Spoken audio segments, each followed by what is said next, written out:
उत्तराखंड में जनता ने कर दिया खेल। उपचुनाव में कांग्रेस की जीत। बीजेपी का ढलने लगा जादू। उत्तराखंड में 2 सीटों पर हुए उपचुनाव का इस बार ट्रेंड ही बदल गया है। राज्य में जिसकी सरकार होती है, अधिकतर जीत उसी पार्टी प्रत्याशी की होती रही है। लेकिन इस बार उपचुनाव में मंगलौर और बद्रीनाथ सीट पर विपक्ष दल कांग्रेस ने जीत दर्ज कर बीजेपी को शिकस्त दे डाली है।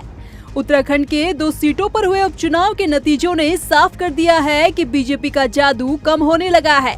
बीजेपी का विजय रथ रुक गया है। बीजेपी उत्तराखंड में 2 बार से सत्तासीन है और इस दौरान जितने भी उपचुनाव हुए बीजेपी ने जीत दर्ज की। वहीं कांग्रेस के उपचुनाव में ये पहली जीत है।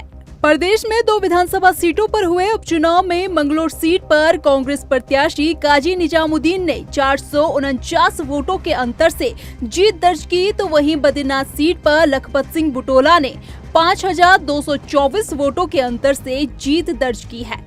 2022 के विधानसभा चुनाव में बीजेपी को बद्रीनाथ विधानसभा सीट पर कांग्रेस के हाथों शिकस्त मिली थी, लेकिन कांग्रेस की जीत की पटकथा लिखने वाले राजेंद्र भंडारी लोकसभा चुनाव से ठीक पहले बीजेपी में शामिल हो गए थे। लेकिन भंडारी न तो लोकसभा चुनाव में बीजेपी प्रत्याशी को अधिक वोट दिला पाए और न ही खुद उपचुनाव में अपनी जीत दर्ज करवा पाए। बद्रीनाथ सीट पर भाजपा ने भंडारी पर ही दाव लगाया, लेकिन मुकाबले में कांग्रेस ने कोई कसर नहीं छोड़ी। उपचुनाव में कांग्रेस ने लोकसभा चुनाव में मिली हार का हिसाब बराबर कर दिया है। मंगलौर विधानसभा सीट भाजपा ने कभी नहीं जीती। मुस्लिम और अनुसूचित जाति बहुल इस सीट पर बसपा और कांग्रेस का ही कब्जा रहा है। दोनों ही सीटों पर जीत हासिल कर कांग्रेस खेमे में खुशी की लहर है। महिलाओं की माता बहनें जिन्होंने पुलिस के डंडों के सामने वोट डाले, बेइज्जती सही, उनकी जीत है।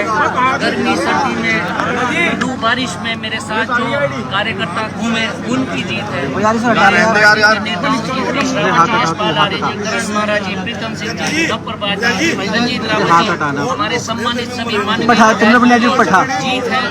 सभी लोगों ने एकजुट होकर जी जान से मेहनत की।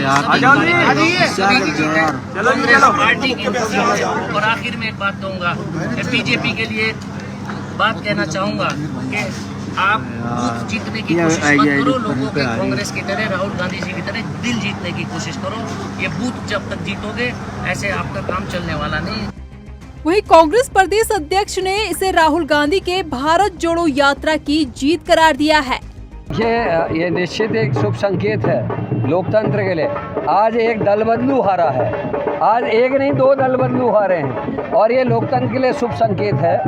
होना भी यही चाहिए, जो अपनी आइडियोलॉजी के संग कंप्रोमाइज़ करे, जिसका कोई आइडियोलॉजी ना हो, उस आदमी को जीतने का अधिकार नहीं होना चाहिए। मैं उत्तराखंड की जनता को धन्यवाद देता हूँ। उन्होंने धन पशुओं को और लठ पशुओं को, दोनों को हराकर आज साबित किया कि उत्तराखंड देवभूमि है। जो काम भगवान राम की अयोध्या से शुरू हुआ, वो काम बद्रीनाथ जी ने आगे को बढ़ाया है कि इन्होंने अयोध्या की सीट हारी, उसके साथ 4-5 सीट अगल बगल की हारी। आज बद्रीनाथ भगवान ने भी इनको दंडित किया है। हमको जनता ने बड़ी जिम्मेदारी सौंपी है।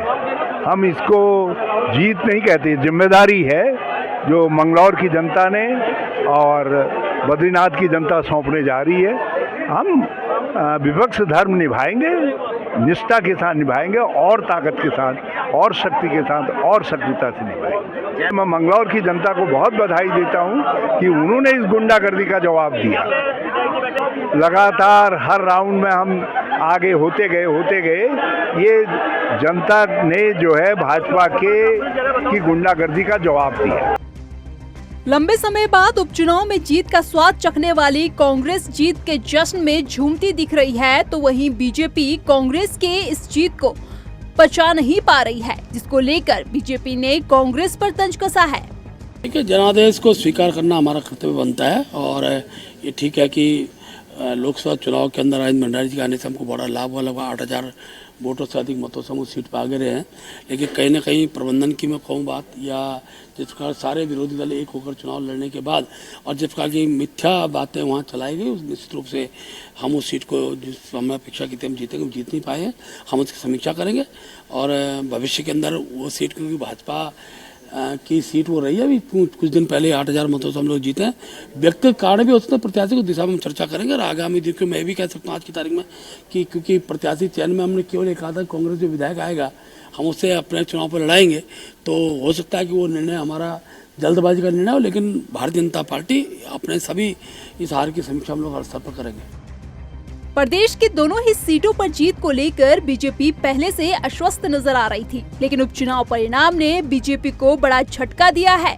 दोनों ही सीटों से अपने नेताओं की अनदेखी कर दूसरे दलों के नेताओं को चुनावी मैदान में उतारना बीजेपी को भारी पड़ गया। बहरहाल इस उपचुनाव के परिणाम ने बता दिया कि बीजेपी जिस माइंडसेट से चल रही थी उसे अब बदलने का समय आ गया है।